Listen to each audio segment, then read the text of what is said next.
নমস্কার, আজকের ভিডিওতে আমি সুস্মিতা। আজকে আমি তোমাদেরকে বলবো MEG 1 এর কোশ্চেন প্যাটার্ন কেমন হয়।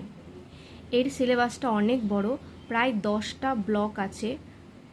তো কোশ্চেন প্যাটার্নটা অবশ্যই ভালো করে মাথায় ঢুকে নেওয়া দরকার, তাহলে সিলেবাসটা অনেক সহজ হয়ে যাবে। তো এখানে দু ধরনের প্রশ্ন আসে, একটা হচ্ছে RTC আর একটা হচ্ছে কোশ্চেন টাইপ। RTC কি?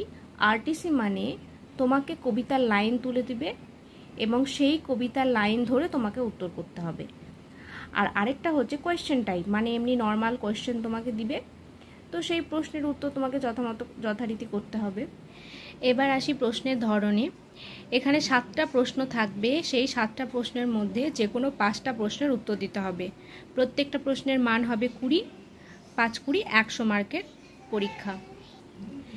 এই 7টা প্রশ্নের মধ্যে 1 নম্বর প্রশ্নটা অবশ্যই তোমাকে করতে হবে এবং এর পরের যে 6টা প্রশ্ন থাকবে সেই 6টা প্রশ্নের যে কোনো 4টে করতে হবে। 1 নম্বর প্রশ্ন হচ্ছে লাইন তুলে প্রশ্ন। 1 নম্বর প্রশ্নে তোমার 4টে প্রশ্ন থাকবে। 1 নম্বর প্রশ্নের মধ্যে 4টে প্রশ্ন থাকবে, লাইন তুলে দেওয়া থাকবে। সে লাইন দেখে তোমাকে বুঝতে হবে যে সেটা কোন কবিতা থেকে নেওয়া হয়েছে এবং তার উত্তরটা তোমাকে করতে হবে। এখানে 4টে থাকবে, 4টের মধ্যে যে কোনো 2টো তোমাকে করতে হবে 10 মার্কের মধ্যে। এক একটা প্রশ্নের মার্ক হচ্ছে 10। এরপরে যে প্রশ্নগুলো থাকবে সেগুলো হচ্ছে কোশ্চেন টাইপ প্রশ্ন।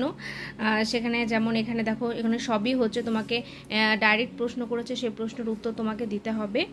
আর 7 নম্বর প্রশ্ন দেখো, অনেকগুলো কবিতা এখানে দিয়ে দিয়েছে, সেই কবিতার মধ্যে যে কোনো 2টো কবিতা তোমাকে করতে হবে। প্রত্যেকটা প্রশ্নের উত্তরের মান হচ্ছে 10 করে।